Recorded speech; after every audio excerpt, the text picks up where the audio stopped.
Welcome to Matcha Mamas. I'm Silver, your host, and this is where we get real about parenting, the beautiful, the messy, and everything in between. No perfect answers here, just a space to be yourself, connect, and find some comfort in the shared experience of it all. So grab your matcha, settle in, and let's talk. Mama. Hello there. Welcome to my kitchen. Again, as usual, we've got the twinkly lights going to set the vibe. I have a candle going with black tourmaline in it. Black tourmaline is all about protection. So this is a very protected vibe and zone because we're talking about seasonal affective disorder, which is challenging and something I've struggled with for many years. So this is a protected space, everyone, whether you believe or not. It is protected. And Jem will say that I'm praying to my little rocks, and hell to the yes I am. Oh, this is my cup for people who can see the episode. I'm sorry if it might be graphic to you, but there's little boobies on it. This is from a ceramicist that I love and adore. She's Rose Grown. I love her ceramics. I wanted to get a bigger one. I think I thought I was getting a bigger one, but I love the little bitty one. So I've got a little bitty matcha latte going on right now. I do have peppermint in it because that is my winter vibe. In the fall, it's all about pumpkin spice and like cinnamon in my matcha lattes, and then pretty much all of winter for me is peppermint or lavender in my matcha lattes, and then in the summer it's like vanilla, lavender, or I do some sort of like lemonade, yuzu, that situation. So you'll see me go through my phases. Right now we're still in the peppermint matcha latte phase. Delightful. How is everybody? I hope you're doing well. I kind of am going to assume that you're not well. If you struggle with seasonal affective disorder and this is what it looks like for you at 3 p.m., I'm assuming you're not doing great, because I'm not doing great. So let's talk about that. I honestly don't have a ton to check in. I really like in podcasts when they do like little like check-ins of like things that they're like recommendations and everything. And honestly, like I don't have a ton to recommend because I like the same shit over and over and over again. So I just for like the 5th time finished watching Schitt's Creek. I love that show. It's a comfort show for me. My husband and I kind of go from like The Office to Schitt's Creek to Shoresy. Oh my God, Shoresy, especially if you're Canadian. It's like a spin-off of Letterkenny, if you ever watched that. Oh my God, Shoresy's hilarious. It's about this hockey team in Northern Ontario, and oh, it's so funny. The accents, like, I just love it. The terms, like, it's so funny. I think the first time my husband and I watched it, especially because my husband wasn't born here, there are certain things that, like, they would talk about and, like, full, like, conversations where he's like, I have no idea what they're saying. I have no idea. And especially just being from, like, the West Coast, like, Vancouver, like, our terminology is so different from, like, a Northern Ontario terminology. And like when I met Jem's husband, who's from Nova Scotia, like the way he would pronounce certain words, like even car, like I now say car because of them, because of Jem and her husband, because they say car and no, I say car. I'm heavily influenced by the things I hear. So when I watch Shoresy, it's very obvious by like how I start speaking for a while. So anyway, it's such a good show. So if I'm going to do any recommendations, those are like kind of my favorite cozy shows. I know that everyone else like during this time really likes to watch like Gilmore Girls and stuff like that. My bestie Edwina right now is doing a rewatch of Gilmore Girls, and I know that everyone really likes watching Gilmore Girls during this season. But yeah, so those are kind of my recommendations right now. If you have any recommendations like music, books, like anything, like I'm neurodivergent. I like the same things over and over and over again, and specific things. So it's hard for me to like have new things, but I will recommend new things as they come to me. I would love to one day have like a Matcha Mama's book club for like mom and self-help books. I could recommend some of my favorite parenting book, actually technically the only one I've read, because a part of my OCD, and I know a lot of people can relate to this, is research, like needing to check, needing to verify, and doing a ton of research. And so when I got pregnant, I was like, I have to read every single parenting book. I need to do a parenting class. I wanted to get like a parenting advisor. Like, I don't know. I just started freaking out. She's like, the only thing I want you to read is Bringing Bringing Up Bébé, and it's a French parenting book. It's very interesting. There's a ton in there that I agree with, a ton that I don't disagree with, but just don't think it would work for me and for my life and for who I am. But it's very interesting. So if you ever read that, let me know what you thought of it. But yeah, that's maybe my little recommendations for this week, and maybe I'll try to like keep a little list so that every week or every so often I can kind of come on here and tell you a little bit more. Let's talk about something a little bit more depressing. Now that I've brought you up, let's bring you down. So let's talk about seasonal affective disorder, or SAD, SAD, which is hilarious and not hilarious, but you know what I mean. So a brief overview of it is it's a type of depression that is related to changing of seasons. Seasonal affective disorder starts and ends around the same time every year. If you're like most people with SAD, your symptoms are in the fall and continue into the winter months, and the symptoms usually resolve in the spring and winter. But there's also other kinds of seasonal affective disorder, and it's a depression that is during the spring and early summer, and that usually resolves in the winter and summer. So it can be flipped, which for me, it's very odd because I don't really like summer, but I find that I'm like the happiest during that time. But I love fall and winter because I like to be cozy. I don't like being hot. I don't like to be like sweaty, and I really like being cozy. I like blankets. I like big comforters. I like pillows. I love the vibe. Like I love hot drinks and soup. I love soup. I love the vibe of fall and winter, but I am the most depressed. And then summer, I just spend the whole time wishing it was fall and winter. So if you know someone like this, or if this is you, keep on listening, because we can always learn a bit more and be a little bit more supportive to ourselves or to others. Why I'm talking about this in relation to parenting, being pregnant, being postpartum, is because it kind of adds unique challenges during that time of balancing personal struggles while meeting the needs of your child or the needs of yourself growing a child. Let's talk about some symptoms in parents. So this can look like, and also just in general, if you're not a parent now or yet, but it can look like increased fatigue or low energy, lack of motivation or joy in daily activities, difficulties bonding with your child during the darker months, which I'll talk about more like of that in a second, excessive irritability or feelings of guilt. If you have signs that it's more than just the winter blues or seasonal affective disorder, it might be time to seek professional help. So just a little bit of backstory. I gave birth in October of last year. So I knew that seasonal affective disorder was going to hit me. I didn't really take into account how much worse it would be having a child, because I was like, I have a newborn. I'll just be cozy and comfy and get on the couch and watch cute little shows and whatever. I was so scared of getting postpartum depression. I was so scared, and I am at higher risk just because I already deal with a lot of mental health struggles, and my mom and I aren't 100% sure if she had it. From what it sounds like, she might have had it or struggled with it for a little bit more than just it being baby blues. You know, it was the 90s, baby. Like, they didn't have those resources. They didn't have the information or the names. So I just kind of always figured, based off of experiences that she shared with me and feelings that she had postpartum, that it's more than likely that she did struggle a little bit with postpartum. So I was really scared. I kept being told like 2 weeks. Like, if you're sad for like the first 2 weeks, like that's okay. And then a little bit more than that. And it might be more than that, but that's just what I was told.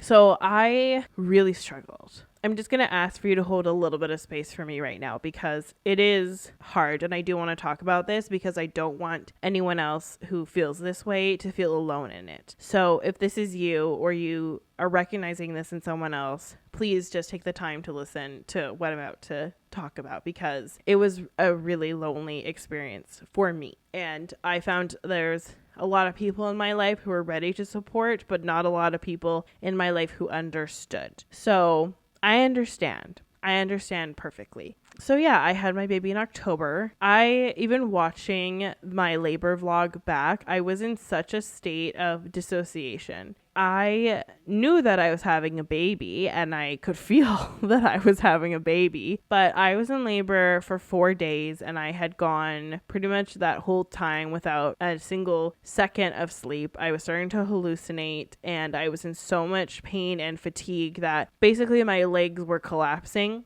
and I couldn't stand anymore. It was really hard to labor when you're that fatigued, and I know that labor is hard for everyone. I was at my limit at that point, and I couldn't even stand. Like, I couldn't move through the contractions in a way that felt better because I was in so much excruciating pain. I just had to lay there because I was so tired. So I was already starting out from like a low point. And when she finally came out, I didn't feel that joy or that connection to her. I felt like this was a normal thing, and I didn't feel like it was that special. I like obviously was like shocked and excited in a way. Like, it's weird because I watch myself and I'm so calm and I'm so quiet. I didn't make a single peep other than like breathing while I was in labor, and everyone will kind of look at that and be like, oh wow, she's so strong, or like, look at your pain tolerance, which I do have an insanely high pain tolerance. I just wasn't there. Like, I just wasn't there. I was so tired. I was so dissociated. I remember seeing my daughter for the first time and feeling like this wave of like calm.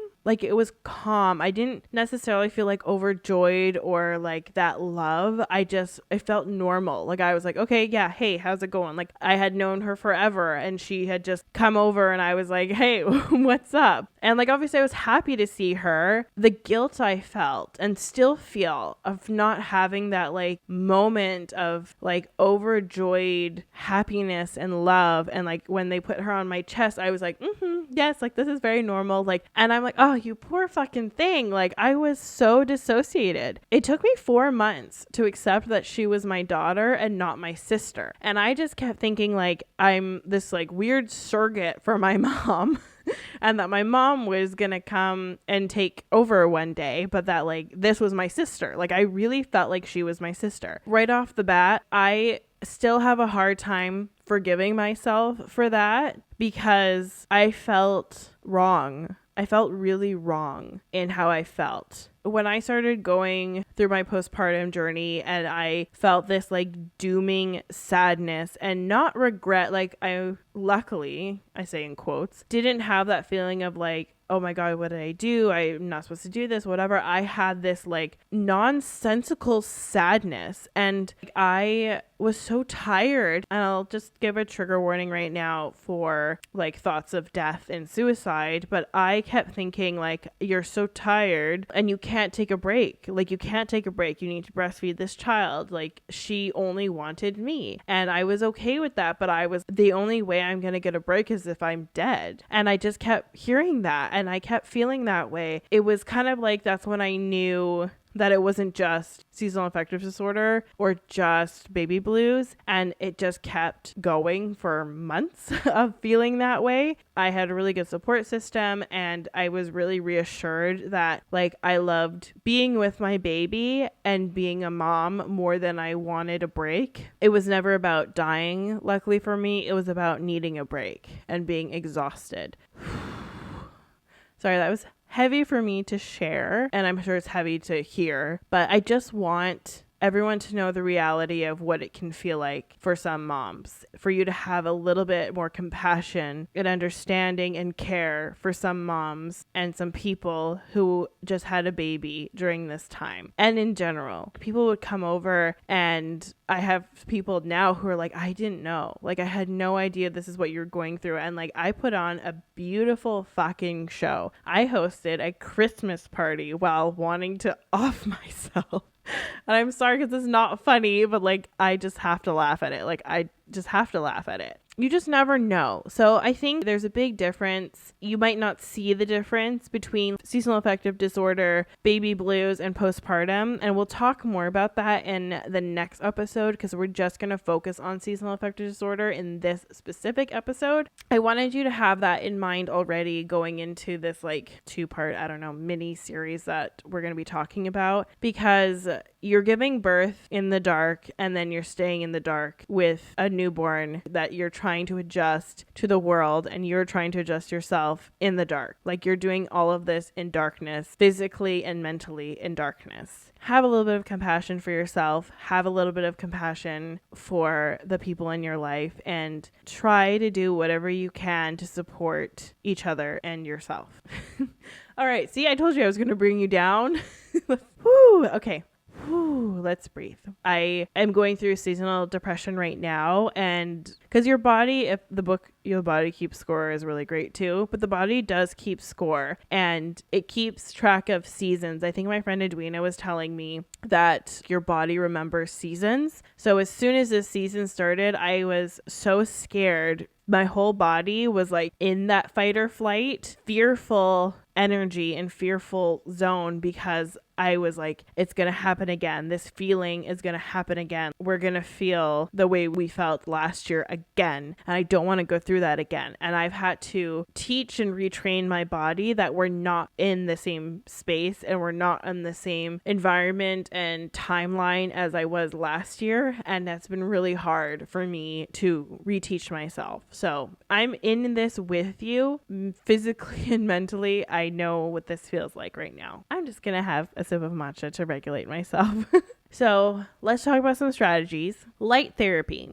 So we're not just talking about those like seasonal affective disorder lights that you can buy, which I've heard really positive things. There's even glasses you can wear. I've heard that they really do work. I personally have not tried them. I do a little bit of a different form of light therapy, I guess, but using light boxes and the benefit of natural light for mood regulation is supposed to be really amazing. And trying to like integrate light exposure into your routine. So like while you're feeding or playing with your baby or with your kids, and just trying to get as much light into your day as you can. What I mean by I do light therapy in quotes a little bit different is like my little Christmas lights I have going on right now. I really like the Scandinavian style of living, hygge. I'm not saying it right. I think it's hygge if I'm remembering correctly, but I really like the Scandinavian way of living because they do live in darkness a lot. Oh my God, this woman who saved me, her name is Cecilia. She lives in Svalbard in the North Pole. And if you watch her on YouTube, she just shows you what it's like to live in what they call polar night. And they're in darkness 24/7 for 4 months. I believe it's 4 months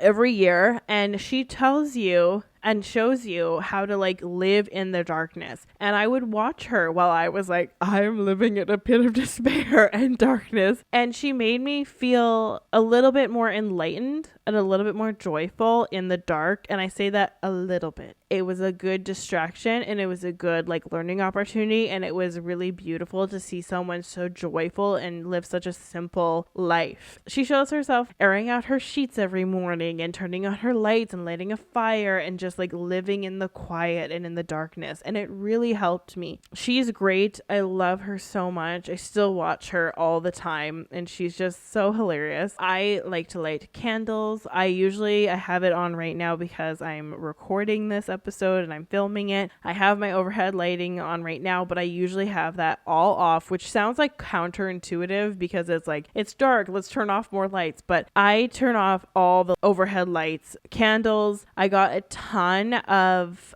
electric candles because I was really worried and still am about carcinogens for babies. So I had tons of electric lights. So as soon as it got dark, all the lights came on. A heating blanket. I love my heating blanket, weighted blankets, just anything to make you feel cozy, like a warm matcha, a warm like apple cider, like make it a vibe. Like that is a huge thing that helped me, is like making my indoors feel as cozy and as vibey as possible. Suffering, but you're suffering in comfort, if that makes any sense. And then outdoor time, as much as you can. Like I live in Vancouver, so it's like wet and snowy, so it's really hard to have outdoor time. But going for walks with your baby can help combat low mood and even reset your body's natural clock. You have to adapt to bad weather and like get a little bit creative with being indoors, then like doing activities indoors that kind of mimic being outdoors with the light and movement. So I would go to the mall a lot and just walk around, and I would have my baby. I'm a huge baby wearer. Bless Jem for teaching me about that, because I honestly, it seems like it's not that common. Like I see a lot of moms like trying to get there, and no judgments, but just like I've noticed a lot of moms who are like really struggling and like forcing their babies to like get in the stroller and stay in the stroller. And like, of course, we also need our bodies for ourselves for a little bit, but baby wearing was such a great thing for me because my baby would be characterized as a Velcro baby, which I love. I don't always love, but it really helped me with bonding with my baby by wearing her all the time. And it's a great opportunity to do skin to skin. Sometimes I would just wear a bra and then my carrier and then like a sweater over top. Of course, not in public. And you want to like make sure that your like heat and everything is appropriate. A great way to see your baby's temperature is to just put your hand and touch the bottom of their neck. That's usually a really good indicator. Their hands don't have good circulation and like their feet, so it's hard for you to know how their body temperature is based off of that. So back of the neck is always really a good indicator. So yeah, I would go to malls and baby wear, and that really helped me get out. Of course, it can be really intimidating to like throw your baby in the car or throw your baby on the bus and get there, but if you can, do it as much as you can. Physical movement, so gentle exercise routines, which I'm like, oh yeah, whatever, I didn't do any of that, but I'm telling you to do it because hindsight 2020, I should have done that. Things like yoga or dancing with your baby to release those endorphins. I did dance with my baby a lot, mainly because she really enjoyed it, and I would just throw her in the carrier and we played music and we would dance and we would move. I did a lot of like housework as my movement. I found like just trying to keep busy really helped, and I tried to get out as much as possible, but I am such a homebody that I pretty much had to be dragged out by Jem to get out of the house and move, which was great. And it really helped her. Like she had a whole page. I think it's called like Nap Walk Baby, where she would show like all the places she would go for nap walks, and that like saved her. For me, I wish I got out more and moved a lot more, but that for me was really intimidating and hard to do. So it was great if you have someone else with you and someone else to like help encourage you with that. Yeah, I didn't do that as much if I'm being honest, but it is great. And like even my neighbor friend, which she listens to this podcast and she's like, I'm the neighbor friend, I feel famous. And I feel weird referring to her as like my neighbor friend because she's just my friend. But like I always like feel like I characterize my friends. Like I'm like my mom friend this, or like my friend from high school, or like my front door neighbor friend, or like my coworker friend. I don't know. Anyway, she's just my friend, but she also happens to be my neighbor. Yeah, she really likes moving and really finds walking and running around, but she's crazy and she's very tall. When she and I first met, we were going to go to the public library together. That's like 15 blocks uphill, like steep uphill, and we were gonna go together, and I was like, okay, well, I'll meet you there, or like whatever. And she's like, oh, why don't I meet you out front and we'll just walk up together? I was like, ma'am, do I look like I'm built for uphill? No, I'm not. I'm built for flat, short distances. But it helps that she's a lot taller than me and a lot more active than me, and good on her. She did it the other day and I'm like, you're crazy. I don't do that. I'll meet you in my car. I will drive. So anyway, I'm trying to promote physical activity, but I'm being honest that I struggle with it and I'm getting back into it slowly but surely. And I've given myself a lot of kindness and a lot of care because sometimes you just can't. And that's okay. You just do what you can. So yeah, just like setting realistic expectations for your physical activity, especially when you're sleep deprived. The last thing I wanted to do when I was going on like 2 or 3 days of no sleep was get to the gym or do a workout class. But like slowly but surely you get back into it. I did like baby bar classes, which was great because you would take your baby with you and you use the stroller as the bar. It got a little bit more challenging because my daughter became mobile very quickly and she didn't want to be in her stroller and she didn't want to be in the carrier. She wanted to like run around the room, and that was just too stressful for me. Yeah, I do think more like exercise classes are needed for new moms, and like really gentle, easy movement is needed for new moms. That's something I would love to like, I don't know, somehow be involved in the future. It's one of my little goals. I'm not sure how that would ever happen, but it's on my list of things to do. Yeah, and just being really realistic and really gentle with yourself. Another thing is social connection. So joining mom groups,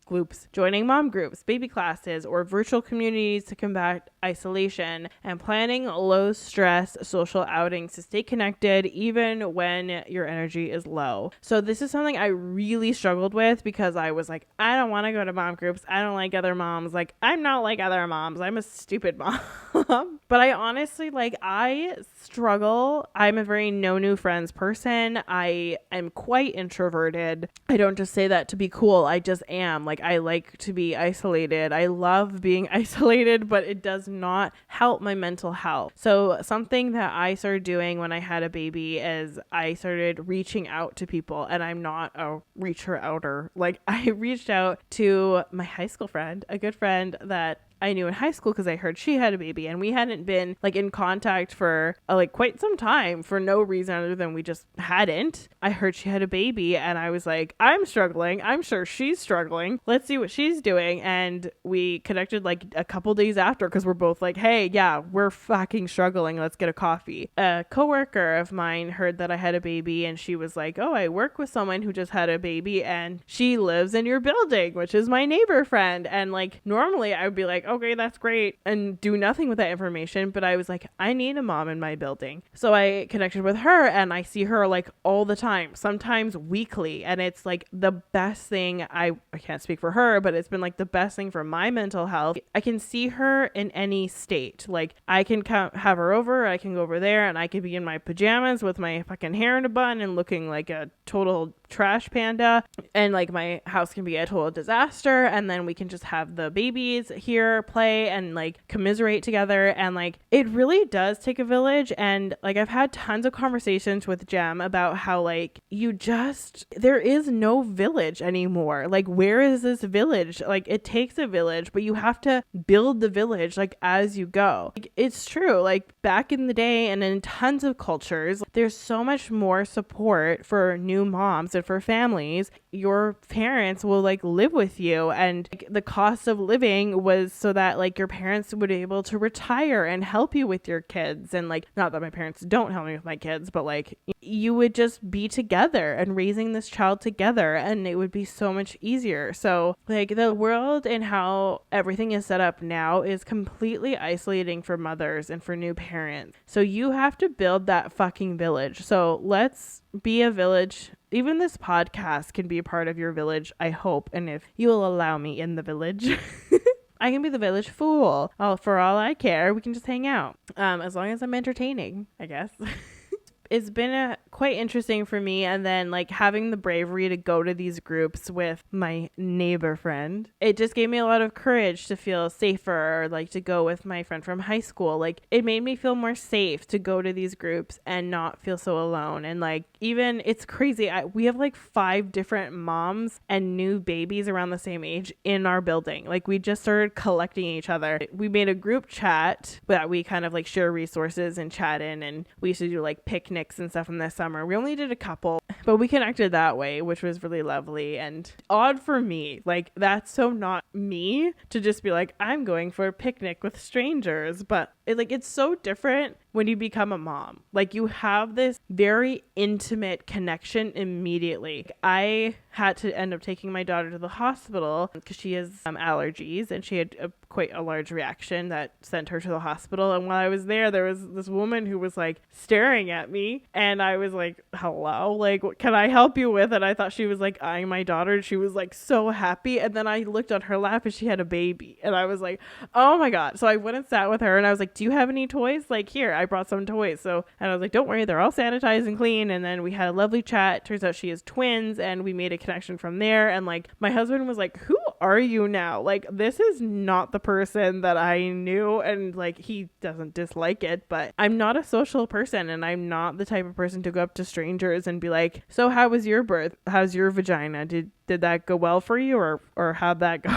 But now I am. So yeah, I've changed a lot in terms of like social connection and like forcing myself to do it, but it is really hard. And I got really lucky that I kind of like attracted some people into my life, and then I was able to attract more and like feel more confident going to these groups. And like, do your research. I found it was really hard to find, but once you do find like good resources in your area, like they know of more. So I found like this one program. You go there, you play with your baby, and they have snacks for you, and they have counselors and like people who are there. And like, I think that should be like, you give birth and they give you the pamphlet. And like, I don't know if they just didn't give it to me. I wish they had, because I could have really used it, and I had to kind of find all this by myself. And then you see like kind of the same moms like at the bar class I went to, and like story time at the library. Like there's tons of free resources.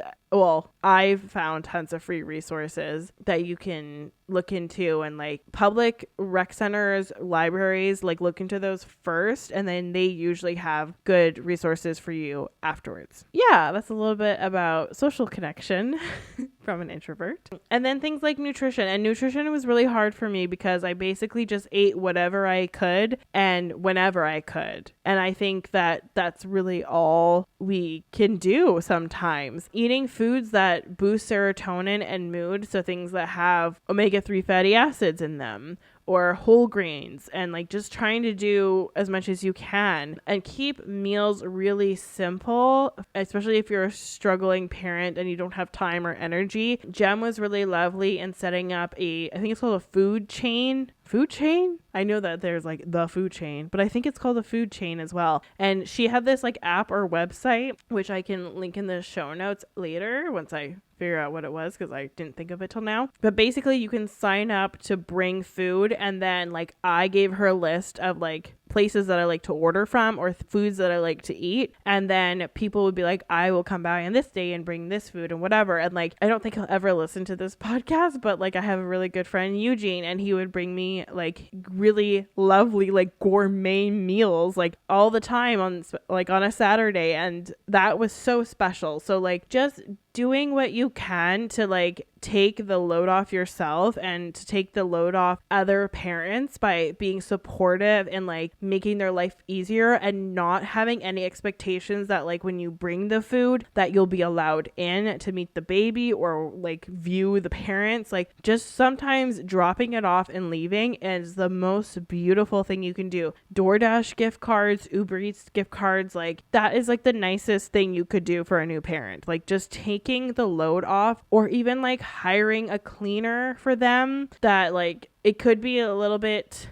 just having people come in and help, especially like new parents, or just like doing whatever you can to be as unintrusive as possible and as supportive as possible can make like the world of a difference for someone who's struggling, especially postpartum and with children. And then professional help and therapy. I saw a therapist, and I see a therapist. Before it was like weekly, bi-weekly. Now, right now I'm at monthly. After I gave birth, she was actually on vacation. So when I saw her, I was just like, help me. I ended up joining the Postpartum Society here in BC, and they have peers that you can call. So you just have to make sure you call within the right hours. You can text, you can call. I ended up joining a postpartum group, and I would attend that every week. That was huge. That was a huge thing for me, and I found that so helpful. My midwife was a huge help in helping and being supportive. Having professional help that you can turn to, I found really helpful. Calling the crisis line, I called them more than once. Yeah, like a part of this podcast too is like I want to try to do something with it eventually with getting better services, but there's like international numbers you can call.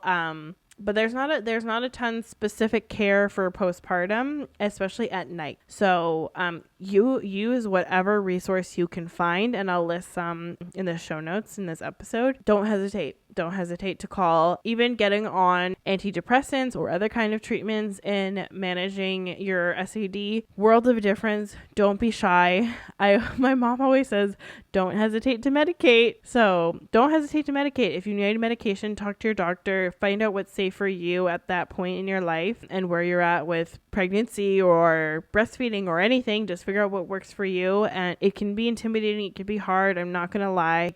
Absolutely, if it's necessary, you do what you need to do and get on whatever you need to get on to help you get through. There is no medals for suffering and there's no point to it. So go get some help, and finding a therapist that actually specializes in postpartum care, postpartum trauma, or parenting challenges can also make a world of a difference. And then let's talk about some tips for finding joy with your baby in the winter. So there's some simple activities you can do that we've already mentioned, but creating cozy and meaningful memories like twinkly lights, warm blankets, story times. I love doing story time with my baby. Celebrating small wins like a peaceful nap or a calm moment together, just really savoring that. I did a lot of crying throughout the winter months with my baby. I found her very grounding, and I don't ever want to use her as a tool to make me feel better. I think that's really important to me, that she's not like I'm her parent, she's not mine, but using her as a grounding tool, especially when she was so young. And I would just hold her on my chest and like rub her back or pat her hair or feel her skin and just remind myself to stay present and in the moment and enjoy like her little squishy body, her warm body. Like she had these little hairy shoulders when she was first born, which is gone now, which like, oh, could make me cry in itself. But like I would just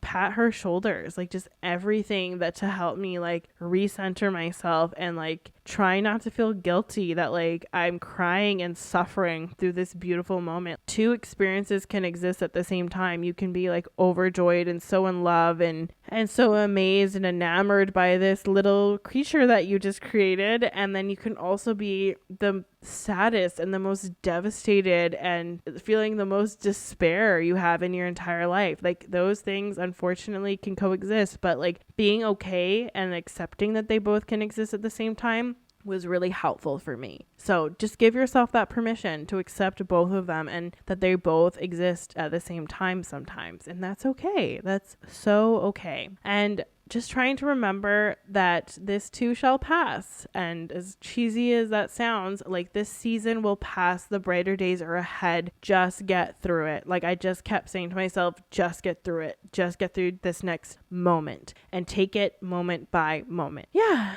That's the episode. I'm sorry it's a little bit of a heavier one, but I hope that it could bring you some comfort and some camaraderie and that you can feel a little bit less alone, because I completely understand what this feels like and I'm here for you if you want to reach out. Have you ever experienced winter blues while parenting, and what's helped you? I would love to hear what's helped you get through the darkness. And let me know in the comments, or if you want to DM me on Instagram, I would love to hear your story. Parenting in the dark and cold months is not easy, especially when seasonal affective disorder weighs you down. But try to remember that it's okay to prioritize your mental health, especially while being a parent. Small changes like seeking light, cozy moments, and asking for help can make a big difference. You are not alone, and brighter days are ahead. Take care of yourself, mama. And until next time, keep pouring into your own cup. Love you, bitch. You're doing great.